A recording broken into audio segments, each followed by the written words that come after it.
반갑습니다. 붓다의 복과 지혜입니다. 오늘은 불교의 심오한 진리인 무아사상과 공사상에 대해 이야기해 보려고 합니다. 많은 사람들이 불교의 가르침을 오해하고 특히 무아와 공을 허무주의로 해석하는 경우가 많습니다. 그러나 부처님의 가르침은 단순한 부정이나 비관이 아닌 깊은 이해와 자비의 표현입니다.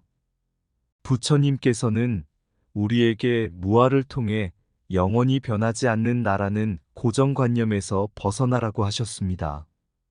이는 나를 부정하는 것이 아니라 참된 나를 깨닫게 하는 길입니다.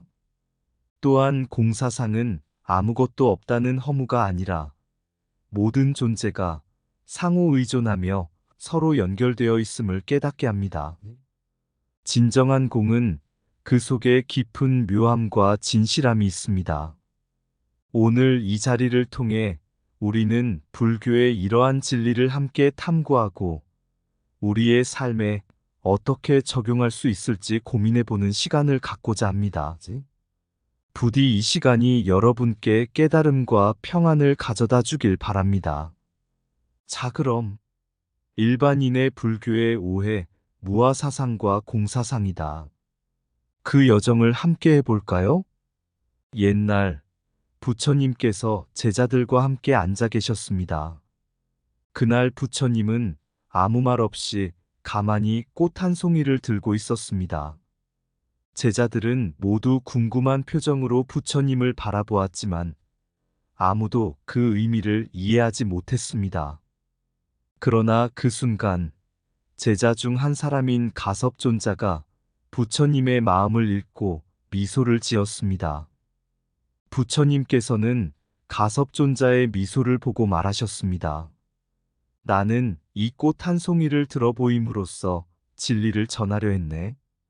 가섭은 그 진리를 깨달았으니 나는 그에게 나의 법을 전하리라. 이 일화는 부처님이 말하고자 하는 무아와 공의 진리를 잘 보여줍니다. 부처님이 들고 있는 꽃은 단순한 물체가 아닙니다. 꽃은 그 자체로 존재하는 것이 아니라 수많은 조건과 인연이 모여 만들어진 결과물입니다. 꽃을 구성하는 요소들은 끊임없이 변화하며 어떤 고정된 나도 존재하지 않습니다. 무아사상은 바로 이러한 진리를 일깨워 줍니다. 즉, 모든 것은 변화하고 의존하며 존재하기 때문에 나라는 고정된 실체는 없다는 것입니다. 부처님이 들고 있는 꽃은 비어 있는 것처럼 보일 수 있습니다. 그러나 그 비어 있음은 단순한 무가 아닙니다.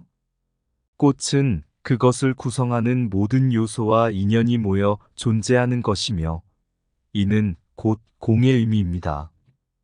공은 아무것도 없는 것이 아니라 모든 것이 서로 연결되어 있음을 나타냅니다. 꽃은 그 자체로 공하면서도 그 공 안에 깊은 묘함이 있는 것입니다. 가섭존자는 이 꽃 한 송이를 통해 부처님의 진리를 깨달았습니다. 그는 꽃의 존재를 통해 무아와 공의 진리를 이해하고 미소 지었던 것입니다. 이처럼 부처님의 가르침은 단순한 언어로 전달되는 것이 아니라 우리 일상 속에서 경험하고 깨달을 수 있는 진리입니다. 옛날 한 젊은 수행자가 부처님을 찾아왔습니다. 그는 무아 사상을 이해하고자 했지만 그 개념이 너무 어려워서 혼란스러워하고 있었습니다. 부처님, 저는 무아 사상을 이해하고 싶습니다. 나가 존재하지 않는다는 것은 너무 허무하게 느껴집니다. 저는 정말로 존재하지 않는 것입니까? 부처님은 잠시 미소를 지으시고 그를 연못가로 데려가셨습니다. 연못은 맑고 고요했으며 그 표면에는 한 점의 흐림도 없었습니다. 부처님은 그에게 연못을 보라고 하셨습니다. 이 연못을 보게. 무엇이 보이는가? 젊은 수행자는 연못을 들여다보며 말했습니다. 제 얼굴이 보입니다. 부처님께서는 계속해서 말씀하셨습니다.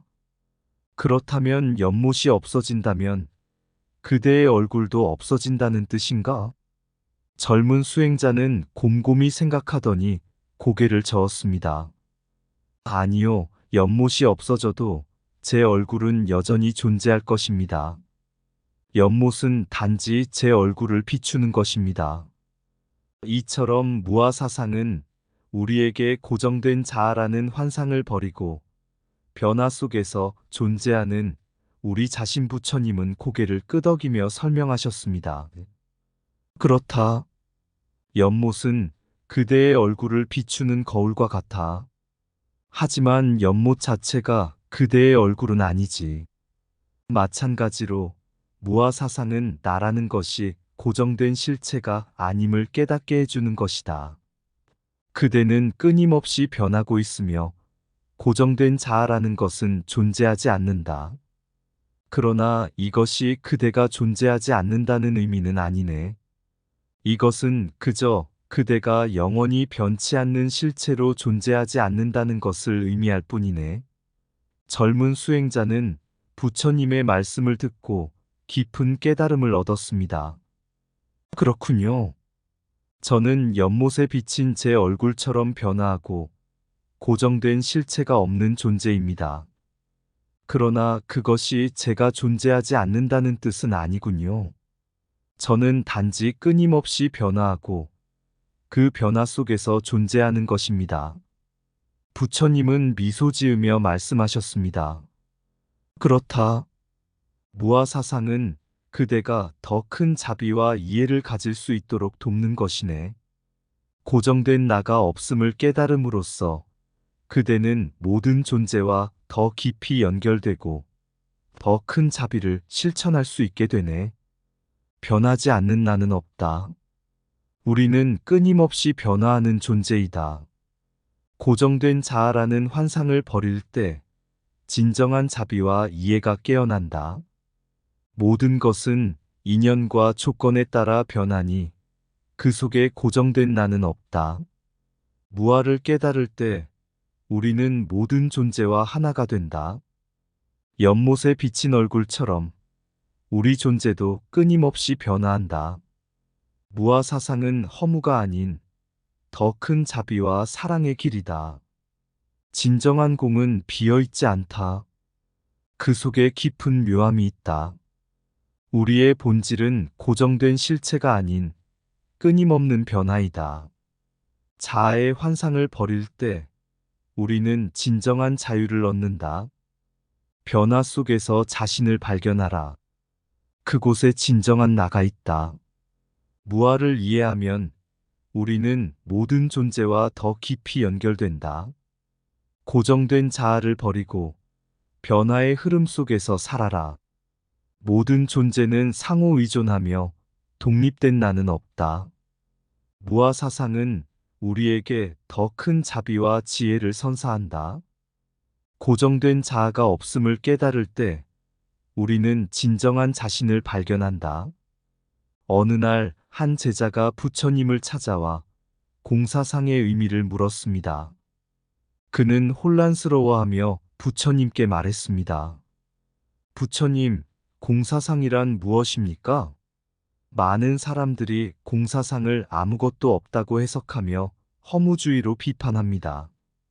그러나 저는 그것이 불교의 가르침과 맞지 않는다고 느낍니다.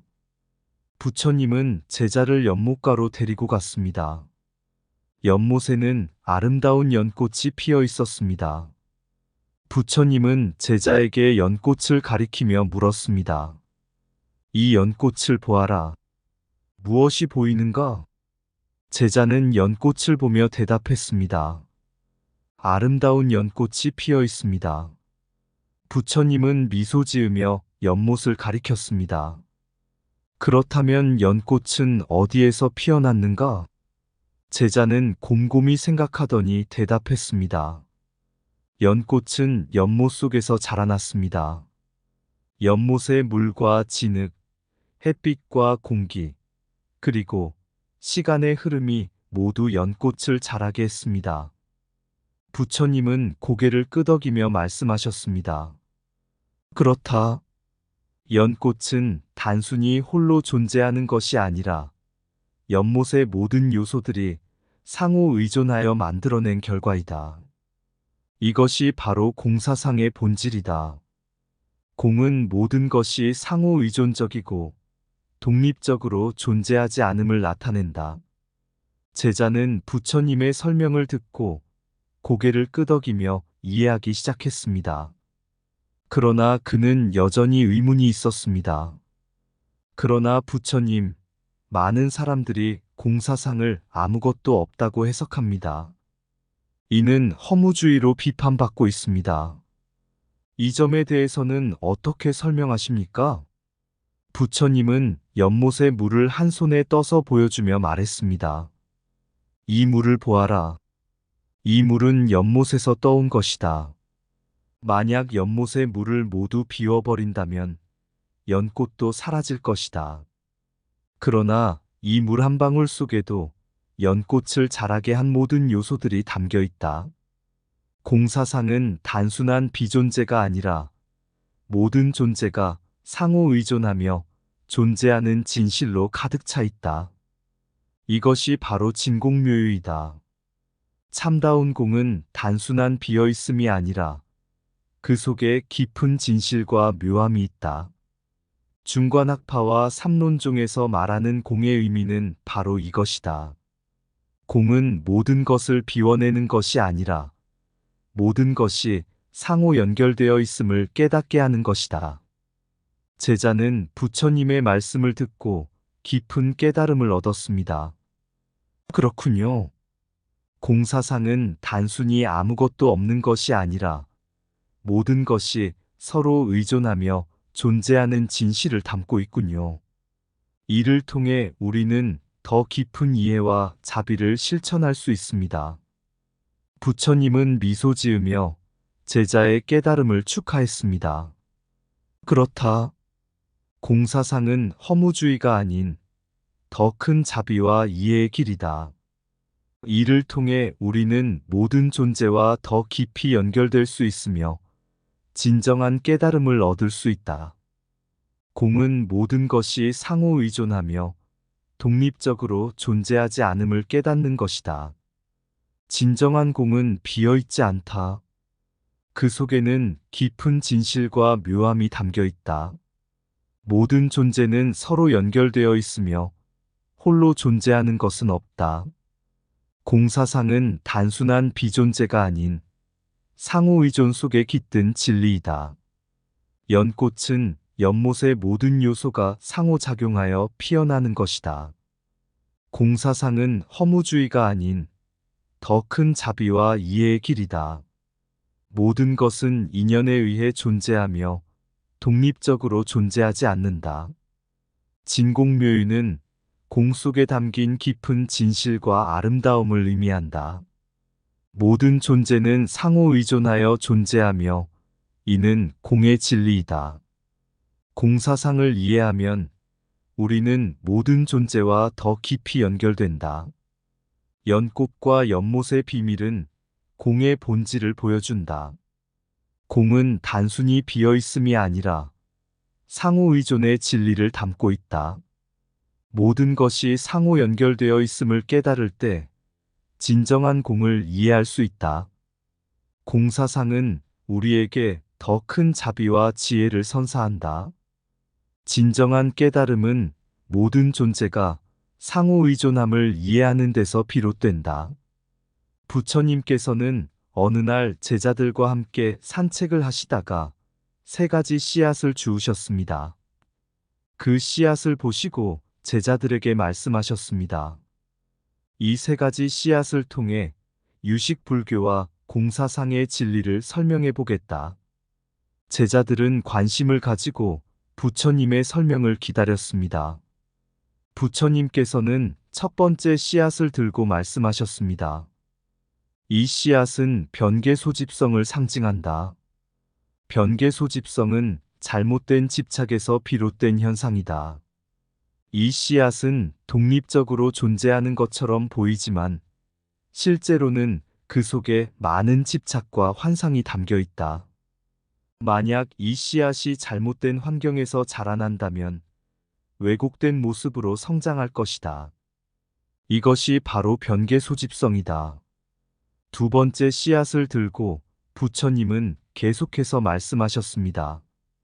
이 두 번째 씨앗은 의타기성을 상징한다. 의타기성은 조건에 의존해 존재하는 현상이다. 이 씨앗은 혼자서 자랄 수 없다. 물, 햇빛, 토양, 바람 등의 조건이 모두 갖추어져야만 싹을 틔울 수 있다.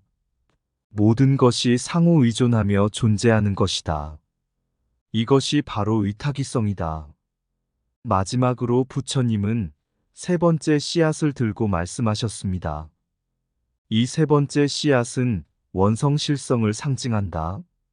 원성실성은 궁극적 진리로 모든 것이 공한 상태를 의미한다. 이 씨앗이 자라서 꽃을 피운다고 하더라도 그 꽃은 영원하지 않다. 시간이 지나면 꽃은 시들고 다시 흙으로 돌아간다. 모든 것은 공하며 이는 궁극적인 진리이다. 이것이 바로 원성실성이다. 부처님께서는 세 가지 씨앗을 모두 보여주신 후 공의 본질에 대해 설명하셨습니다. 유식 불교에서는 모든 것이 의식의 작용을 통해 인식된다고 본다. 변개 소집성, 의타기성, 원성실성을 통해 존재의 본질을 설명하는 것이다. 그러나 이 모든 현상은 공한 것이다. 공은 단순히 비어 있는 것이 아니라 그 속에 깊은 묘함이 존재한다. 부처님께서는 제자들에게 허공을 가리키며 말씀하셨습니다. 허공을 보아라. 만질 수 없고 보이지 않지만 분명히 존재한다. 공의 개념도 이와 같다. 공은 단순한 비어있음이 아니라 모든 것이 상호 의존하며 존재하는 진실을 담고 있다. 유식 불교에서 말하는 진공묘유는 바로 이 공의 본질을 깊이 이해하게 해준다. 제자들은 부처님의 가르침을 듣고 깊은 깨달음을 얻었습니다. 그들은 유식 불교와 공사상의 진리를 더 잘 이해하게 되었고, 이를 통해 더 큰 자비와 지혜를 실천할 수 있었습니다. 변개 소집성은 잘못된 집착이 만들어낸 환상이다. 의타기성은 모든 것이 상호 의존하여 존재함을 보여준다. 원성실성은 궁극적 진리로 모든 것이 공함을 의미한다. 공은 단순한 비어있음이 아니라 깊은 진실과 묘함이 담겨 있다. 유식 불교는 의식의 작용을 통해 모든 존재를 이해한다. 모든 것은 의식의 작용을 통해 인식되며 본질은 공함에 있다. 진공묘유는 공 속에 담긴 깊은 진실과 아름다움을 의미한다. 모든 존재는 상호 의존하며 독립적으로 존재하는 것은 없다. 변개 소집성은 집착에서 비롯된 현상이며 진실이 아니다. 의타기성은 조건에 의존하여 존재하는 현상이다. 원성실성은 모든 것이 공하며 이는 궁극적인 진리이다. 허공처럼 보이지 않고 만질 수 없지만 분명히 존재하는 것이 공이다. 유식 불교는 모든 것이 의식의 작용임을 깨닫게 해준다. 공사상은 모든 것이 상호 연결되어 있음을 가르친다. 진정한 깨달음은 공의 본질을 이해하는 데서 비롯된다. 옛날 한 젊은 스님이 부처님께 질문을 하였습니다. 부처님, 유식 불교와 공사상의 관계를 어떻게 이해해야 할까요? 공사상이 종종 아무것도 없다고 해석되곤 하는데 그 의미를 제대로 이해하고 싶습니다. 부처님은 미소를 지으며 젊은 스님을 연못가로 데리고 가셨습니다. 연못가에는 세 가지 씨앗이 놓여 있었고 부처님은 이 씨앗들을 손에 쥐고 말씀하셨습니다. 이 세 가지 씨앗은 유식 불교와 공사상의 진리를 설명하는 중요한 비유가 될 것이다. 첫 번째 씨앗은 변계 소집성을 상징한다. 이 씨앗은 고정된 자아에 대한 집착과 오해에서 비롯된 현상이다. 겉으로 보기에는 독립적으로 존재하는 것처럼 보이지만 실제로는 잘못된 집착이 깔려 있다. 부처님은 두 번째 씨앗을 들고 계속 말씀하셨습니다. 두 번째 씨앗은 의탁이성을 상징한다. 이 씨앗은 다양한 조건물, 햇빛, 토양에 의존하여 존재한다.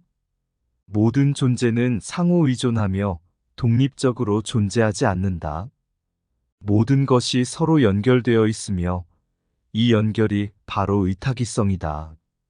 마지막으로 부처님은 세 번째 씨앗을 들고 설명하셨습니다. 세 번째 씨앗은 원성실성을 상징한다. 원성실성은 모든 것이 궁극적으로 공하다는 진리이다. 이 씨앗이 자라서 꽃을 피우더라도 그 꽃은 영원하지 않다. 모든 것은 변하며 최종적으로는 공한 상태로 돌아간다. 부처님은 손에 쥔 씨앗들을 연못의 물가에 놓으며 말씀하셨습니다. 이 씨앗들이 자라나기 위해서는 연못의 모든 요소가 필요하다. 이 물은 만질 수 없지만 분명히 존재하며 씨앗을 자라게 한다. 공사상도 이와 같다. 공은 단순한 비어있음이 아니라 모든 존재가 서로 의존하며 상호 연결되어 있다는 깊은 진리를 의미한다. 부처님은 허공을 가리키며 덧붙이셨습니다. 허공은 만질 수 없고 보이지 않지만 그 존재를 부정할 수는 없다. 공도 마찬가지로 모든 존재의 상호 의존성을 이해하는 데서 그 본질을 알 수 있다. 유식 불교의 삼성이 바로 이 진리를 설명하는 것이다. 변계 소집성, 의탁이성, 원성실성이 모두가 공의 본질을 이해하는 데 중요한 열쇠가 된다. 젊은 스님은 부처님의 말씀을 듣고 깊은 깨달음을 얻었습니다. 부처님, 이제 공사상은 단순히 아무것도 없다는 것이 아니라 모든 것이 상호 연결되어 있고 그 속에 깊은 진리가 존재함을 이해할 수 있겠습니다. 부처님은 미소를 지으며 스님에게 말씀하셨습니다. 그렇다. 공은 모든 것이 상호 의존하여 존재함을 깨달을 때 비로소 그 진정한 의미를 이해할 수 있다. 유식 불교와 공사상은 우리에게 더 깊은 자비와 지혜를 열어주는 가르침이다. 하늘의 허공, 만질 수 없고 눈에 보이지 않으나 분명히 존재해. 바람이 지나가듯 사라지지 않으니 그 속에 깃든 공의 진리를 보내. 세 가지 씨앗, 그 속엔 비밀이 있어. 변계 소집성, 잘못된 집착의 그림자, 독립된 자아의 환상 속에 숨겨진 진리의 씨앗은 비로소 드러나네. 의탁이성, 조건에 의존하는 이 땅, 모든 것이 상호 의존하며 성장하네. 햇빛과 물, 바람과 흙이 함께하여 이 작은 씨앗도 자라게 하느니. 원성실성, 공의 궁극적 진리 모든 것이 공하며 변화를 맞이해. 영원히 변하지 않는 것은 없으니 진정한 깨달음은 공 속에 있네. 허공의 진리 만질 수는 없지만 우리는 그 속에서 숨쉬고 살아가네. 모든 존재는 상호 연결된 인연, 공은 그 진리를 이해하게 하네. 변계의 오해, 의타의 의존, 원성의 공, 그 깊은 진리. 유식의 눈으로 바라보아야 할 진리 모든 것이 공하며 연결됨을 아네. 부처님의 가르침, 공의 노래, 그 속에 깃든 자비와 지혜를 보라. 모든 존재의 상호 의존 속에서 진정한 깨달음을 얻으리라. 이상 붓다의 복과 지혜였습니다. 오늘도 복지 구족한 날 되세요. 구독과 좋아요는 붓다의 복과 지혜를 밝히는 큰 자비의 등불이 됩니다.